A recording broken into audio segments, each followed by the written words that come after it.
और वहीं सुरक्षा एजेंसियों ने एक बार फिर से देश में बड़ी आतंकी साजिश को नाकाम कर बड़ी सफलता हासिल कर ली है। दरअसल दिल्ली पुलिस के स्पेशल सेल ने केंद्रीय एजेंसियों के साथ मिलकर साझा ऑपरेशन में 3 से ज्यादा आतंकियों को गिरफ्तार किया। पकड़े गए आतंकी एमपी, यूपी और पंजाब के रहने वाले बताए गए। सामने आया है कि ये तीनों पाक खुफिया एजेंसी में आईएसआई के संपर्क में थे।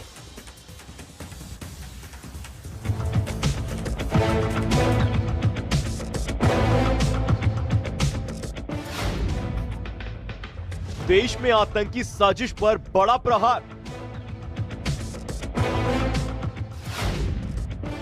3 से ज्यादा आतंकी गिरफ्तार।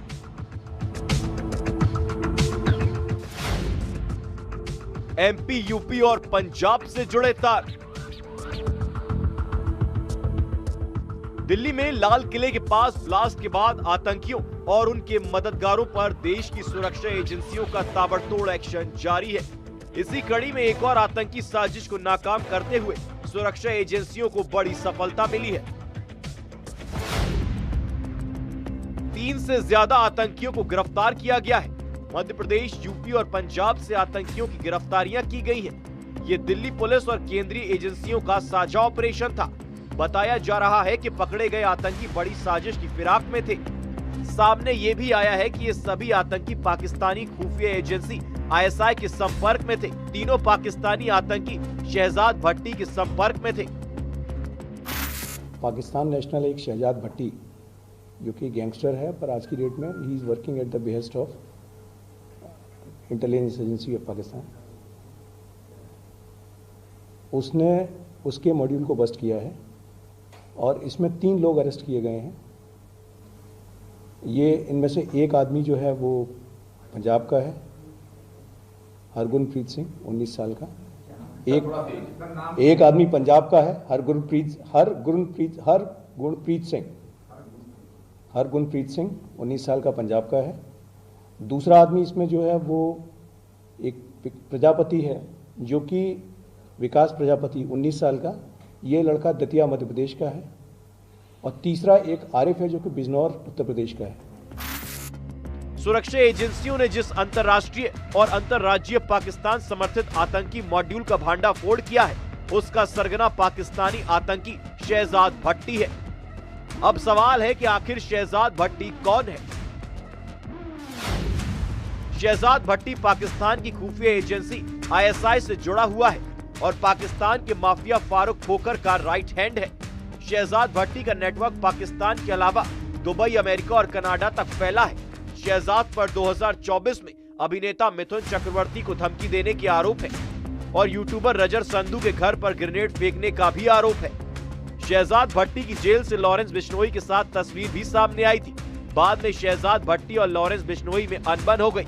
इसके बाद शहजाद भट्टी गैंगस्टर से आतंकी बन गया और आगे चलकर इसने गैंगस्टर और आतंक का नया मॉड्यूल तैयार किया। पूछताछ में लगातार ये चीज़ें सामने आ रही हैं कि ये लोग सीधे आईएसआई के कनेक्शन में थे और शहजाद भट्टी की गैंग से जुड़े हुए थे।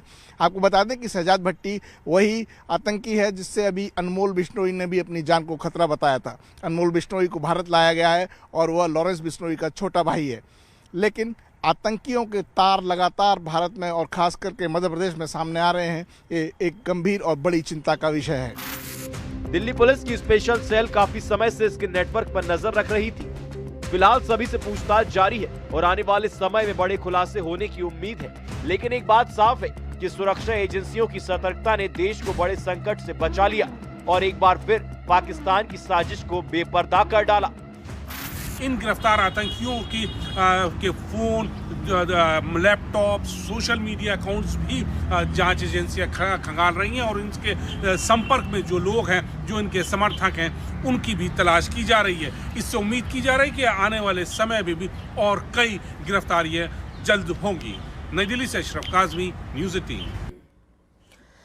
और वहीं बिहार के मोतिहारी में एनआईए ने 3 जगहों पर छापेमारी की। जाली नोट के साथ ही दोहरी नागरिकता कनेक्शन की एनआईए जांच कर रही है। बेलवा और अरडा गांव में एनआईए की टीम पहुंची, जहां पर टीम के पहुंचने के बाद सनसनी की तस्वीरें दिखाई दी। दिखाते हैं आपको ये खास रिपोर्ट। बिहार में एनआईए ने बड़ी कार्रवाई की है। एनआईए की टीम ने पहले सुबह मोतिहारी के चकिया थाना क्षेत्र के बेलवा गांव और आदापुर थाना क्षेत्र के अरना गांव में धावा बोल दिया। एक साथ कई जगहों पर छापेमारी करने के बाद इलाके में सनसनी की स्थिति दिखी। फेक करेंसी और फर्जी दस्तावेज से जुड़े मामले में एनआईए की टीम ने चकिया के शिक्षक मनोज पाठक के घर और आदापुर क्षेत्र के रुदल पासवान और बद्री पासवान के घर की तलाशी ली। एनआईए की टीम घरों के सभी दस्तावेजों को बाहर निकाल कर एक एक करके उनकी गहन जांच कर रही थी। इस दौरान स्थानीय थाने की पुलिसकर्मी भी मौजूद रही। एनआईए ने मनोज पाठक के दामाद धीरज तिवारी को हिरासत में लिया और कई कागजात और मोबाइल को भी जब्त किया।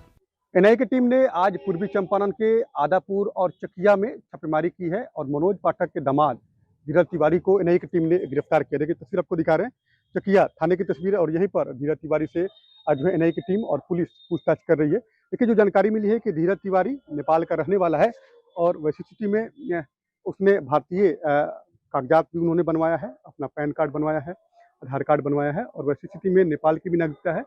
फेक करेंसी का भी मामला है और उनकी पत्नी की मौत काफ़ी पहले हो गई थी और उनके बैंक से कई ट्रांजैक्शन हुए हैं, जो चकिया में भी ट्रांजैक्शन हुए हैं, यहाँ पे भी एटीएम से पैसे निकाले गए हैं और ये पैसे जो है काफ़ी मात्रा में जो है वो पैसे निकाले गए हैं। तो वैसी स्थिति में पूरी जांच में एनआईए की टीम जुटी है। एनआईए की टीम ने करीब 2 से 3 घंटे तक छापेमारी की। बताया जा रहा है कि धीरज तिवारी कुवैत में रहकर कमाई करता था और उसने नेपाल की नागरिकता के साथ साथ भारत में भी अपनी फर्जी आधार कार्ड और कई कागजात बनवाए थे। 2018 में ही उसकी पत्नी की मौत हो गई थी और पत्नी के बैंक खाते अभी भी सक्रिय थे। उससे करोड़ों का लेन देन हुआ था।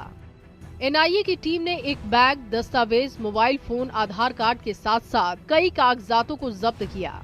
एनआईए और बिहार पुलिस की टीम फिलहाल पूरे मामले की गहनता से जांच कर रही है। छापेमारी से नए सबूत मिलने की पूरी संभावना है। आने वाले दिनों में इस मामले से जुड़े कई और सनसनीखेज खुलासे हो सकते हैं। न्यूज़ 18 के लिए मोतिहारी से अवनीश कुमार सिंह की रिपोर्ट। और वहीं